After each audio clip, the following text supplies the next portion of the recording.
بسم اللہ الرحمن الرحیم بسم اللہ الرحمن الرحیم الحمد للہ والصلاة علی اہلہا۔ عزیز طلبہ السلام علیکم ورحمۃ اللہ وبرکاتہ۔ امید ہے آپ سب خیریت سے ہوں گے۔ شرح المعول کتاب الصلاۃ درس نمبر 360 میں نماز آیات کے مستحبات اور آداب پر گفتگو ہوگی۔ بقیہ واجب اور مستحب نمازیں زیر بحث ہیں۔ نماز آیات کے مستحبات اور آداب کا بیان ہو رہا ہے۔ نماز آیات میں قنوت کا استحباب اور ان کی تعداد پر گفتگو ہوگی۔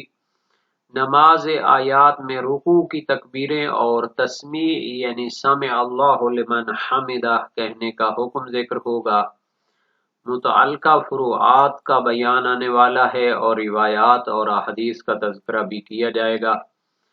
ترتیب کے مطابق سب سے پہلے عبارت کو دیکھتے ہیں۔ فرمایا وَيُسْتَحَبُّ الْقُنُوتُ عَقِيبَ كُلِّ زَوْجٍ مِّنَ الْقِيَامَاتِ تنزيلا لها منزلة الركعات فيقنط قبل الركوع الثاني والرابع وهكذا، والتكبير للرفع من الركوع في الجميع عدا الخامس والعاشر من غير تسميع وهو قرينة كونها غير ركعات۔ فرماتے ہیں قنوت مستحب ہوتا ہے عقیب کل زوج من القیامات، ہر دوسرے قیام کے بعد۔ یہ عقیب اس بعد کے معنی میں نہیں ہے جو ہمارے اردو میں استعمال ہوتا ہے، یعنی دوسرا قیام۔ تو یہاں پر عقیب کا معنی یہ ہے کہ جب انسان جیسے 2 رکعتی نماز پڑھتا ہے تو دوسری رکعت میں رکوع میں جانے سے پہلے وہ قنوت پڑھتا ہے، اسی طرح دوسرے قیام کے بعد یعنی اس کے آخر میں وہ کیا کرے گا؟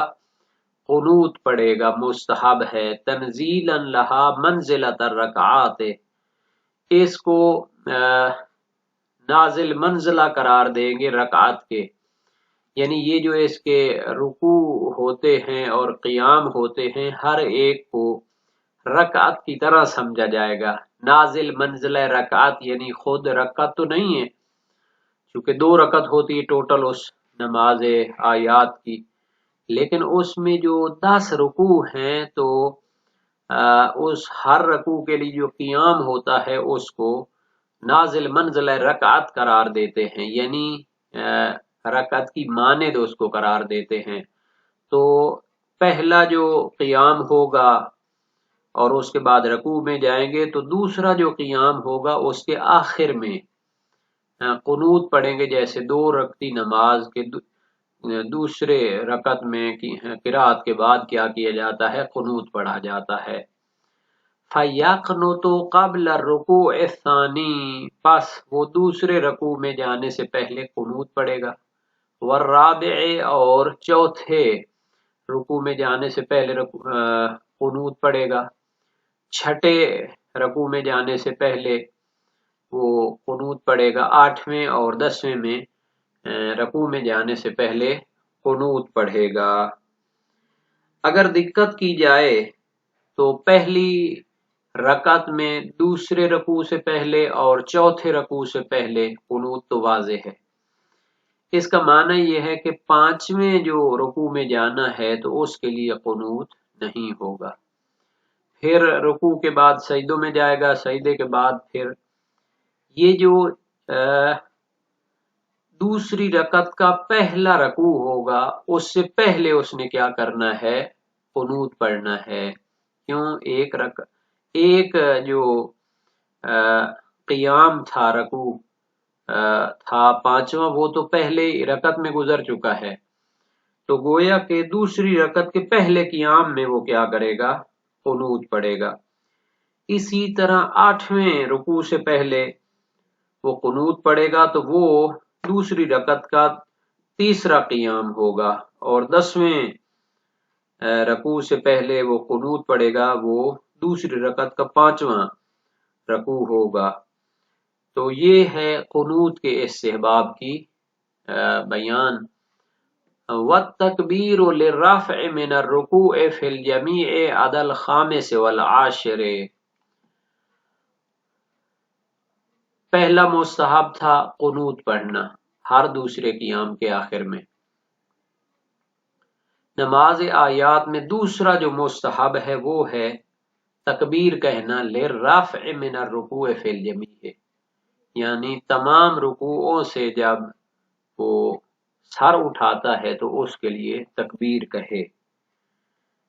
رکوع میں جانے سے پہلے والی تکبیر کی بات نہیں ہو رہی، یہاں پر رکوع سے سر اٹھانے کے لیے جو تکبیر کہی جاتی ہے اس کی بات ہو رہی ہے۔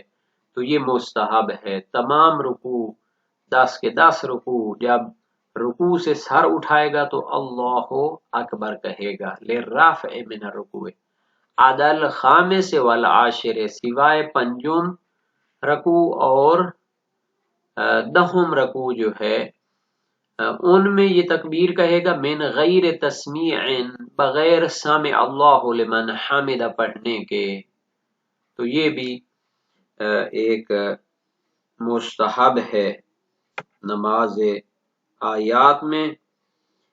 لیکن ایک چیز یہاں پر قابل غور ہے کہ رکوع سے سر اٹھانے کے بعد جو تکبیر ہے اس کو تو بیان کیا گیا ہے، کیونکہ یہ خصوصی طور پر نماز آیات کے مستحبات میں شمار کرنا چاہتے ہیں، لیکن رکوع میں جانے سے پہلے اس کے لیے تکبیر کا استحباب ہے یا نہیں ہے اس کو بیان نہیں کیا گیا۔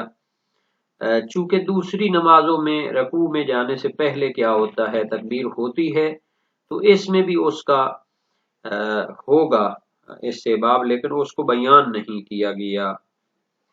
شہید ثانی یہاں پر ایک علمی نکتہ بیان فرماتے ہیں، وہ یہ ہے کہ فرماتے ہیں وَهُوَ قَرِينَةُ كَوْنِهَا غَيْرَ رَكَعَاتٍ، وہ یہ قرینہ ہے کہ یہ جو قیامات ہیں، قیام جو ہوتے ہیں، یہ رکعت مستقلہ نہیں ہیں۔ بعض روایات میں بھی ان 10 رکوعوں کے لیے جو 10 قیام ہیں اور ان میں قرات وغیرہ کی جاتی ہے تو اس کو رکعات سے تعبیر کیا گیا ہے، لیکن شہید ثانی فرماتے ہیں بہتر یہ ہے کہ اسی کو ہم قرینہ لیں کہ یہ مستقل رکعات نہیں ہیں، یعنی نماز آیات کی 10 رکعتیں نہیں ہیں بلکہ اس کی 2 رکعتیں ہیں۔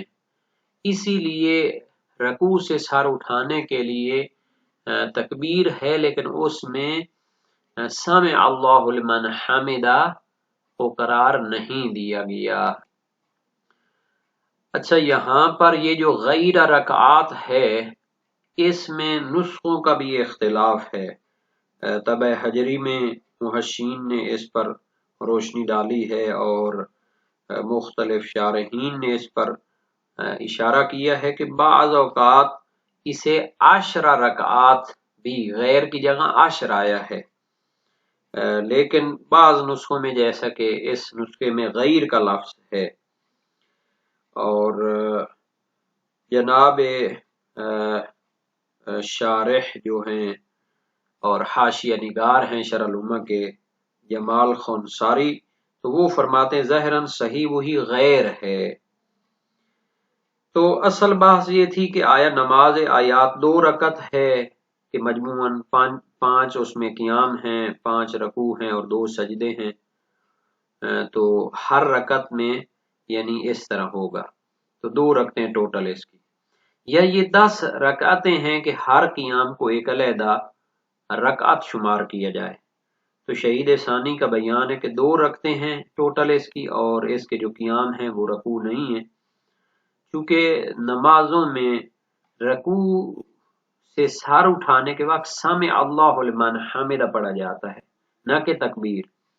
پس نماز آیات کہ 8 رکوعوں سے سر اٹھانے کے وقت فقط تکبیر ہے، اور 5 اور 10 جو رکوع ہے اس سے سر اٹھانے کے وقت سمع اللہ لمن حمدہ، تو یعنی 5 اور 10، تو وہ چونکہ رکعت بدل رہی ہوتی ہے اگلی رکعت کے لیے جا رہے ہوتے ہیں، تو اس وجہ سے وہ کیا ہے، اس میں سمع اللہ لمن حمدہ ہے۔ پس نماز آیات 2 رکعت ہیں، ہر رکعت میں 5 قیام اور 5 رکوع اور 2 سجدے ہیں، اور رکوع پنجم اور دہم کے وقت سمع اللہ لمن حمدہ بھی کہا جاتا ہے۔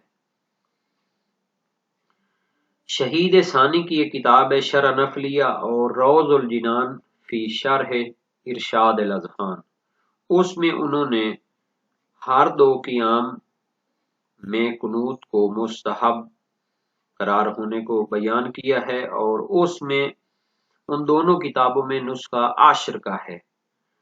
تو شاید شرح الامہ میں شہید ثانی سے یہ ہوا ہے کہ انہوں نے اس عبارت کو تکبیر کے استحباب کے بعد ذکر کر دیا ہے، حالانکہ اس کو استحباب قنوت کے بعد ہونا چاہیے تھا، اور اس بنا پر معنی یہ ہے کہ مستحب ہونا قنوت کا ہر 2 قیام کے آخر میں قرینہ اور دلیل ہے اس پر کہ نماز آیات کی 10 رکعتیں ہیں، کیونکہ استحباب قنوت دوسری نمازوں میں 2 قیام کے بعد ہوتا ہے، پس ہر قیام نماز آیات میں 1 رکعت شمار ہوتی ہے۔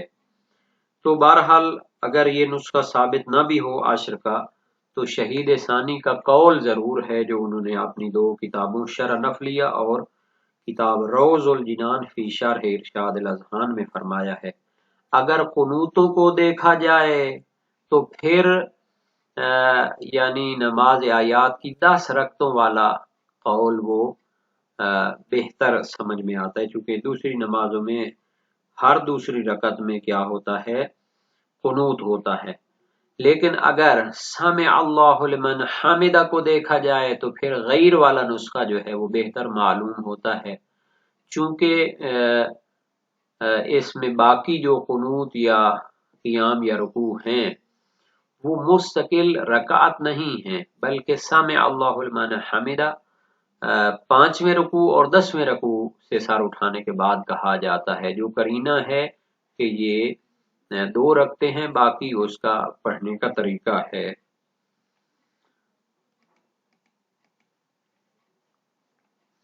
والتسمیع وهو قول سمع اللہ لمن حمدہ فی الخامس والعاشر خاصۃ تنزیلا للصلاة منزلۃ رکعتین، اور مستحب ہے نماز آیات میں سمع اللہ لمن حمدہ کہا جائے، اور وہ کہنا ہے سمع اللہ لمن حمدہ فی الخامس والعاشر خاصتاً، یعنی 5ویں رکوع سے سر اٹھانے کے بعد اور 10ویں رکوع سے سر اٹھانے کے بعد، یہ مستحب ہے۔ تنزیلا للصلاة منزلۃ رکعتین، یعنی اس نماز کو نازل منزلہ 2 رکعتوں کے قرار دیتے ہیں، یعنی اس کی 2 رکعتیں ہیں اصل میں، اور رکوع جو ہیں اس کے مستقل رکعت شمار نہیں ہوتے، یعنی اس کو قائم مقام قرار دیتے ہیں کہ ٹوٹل اس کی 2 رکعتیں ہیں۔ ہر جو 5ویں رکوع سے سر اٹھانا ہے تو ادھر چونکہ رکعت مکمل ہو رہی ہے، ادھر سمع اللہ لمن حمدہ بھی پڑھتے ہیں۔ ہکذا ورد النص بما یوجب اشتباہ حالہا، اسی طرح نص وارد ہوئی ہے کہ جس سے اس کے بارے میں قدر شبہ پیدا ہوتا ہے، یعنی موجب ہے اشتباہ حال نماز آیات، صلاۃ آیات، کہ آیا اس کا ہر رکوع مستقل رکعت ہے یا پھر یہ کیا ہے، اس کا طریقہ ہے۔ گویا کہ یہ جو شہید اول نے مستحبات بیان کیے ہیں، ہر دوسرے قیام کے بعد قیام کے آخر میں قنوت کا استحباب، اور ہر رکوع سے سر اٹھانے کے بعد تکبیر کہنا، اور 5ویں اور 10ویں رکوع سے سر اٹھانے کے بعد سمع اللہ لمن حمدہ کہنا، اس کی نص تو وارد ہوئی ہے، لیکن یہ موجب بنتا ہے روایت اور نص کہ نماز آیات کی جو حال ہے اس میں شبہ اور تردید پیدا ہو جائے۔ اس روایت میں اب ہم غور کریں تو آیا نماز آیات 2 رکھتی ہے یا 10 رکھتی ہے؟ چونکہ ہر دوسرے قیام کے آخر میں قنوت کا استحباب قرینہ ہے کہ نماز آیات 10 رکھتی ہو، اور دوسری طرف سے ہر رکوع کے بعد سر اٹھانے کے بعد جو تکبیر کہنے کا استحباب ہے اور اس میں سامع اللہ لمن حمدہ کو شامل نہیں کیا گیا، یہ قرینہ ہے کہ یہ فقط 2 رکعتی نماز ہے۔ اس سے شبہ ہوتا ہے کہ ہم اس کو کون سی نماز شمار کریں۔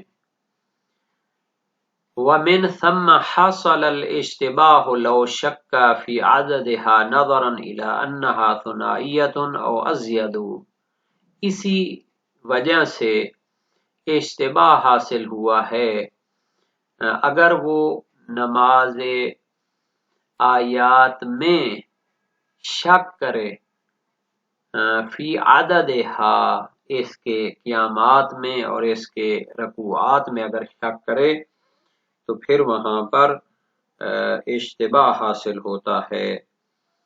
نظرا الی انہا ثنائیۃ او ازید، اگر ہم اس کے رکوعات کی تعداد کو دیکھتے ہوئے اسے 10 رکعتی شمار کریں تو پھر اس کے جو ہے شک کا اور حکم ہوگا، اور اگر اسے 2 رکعتی نماز شمار کریں تو اس کا حکم علیحدہ ہوگا۔ اب اس کو 2 رکعتی نماز کے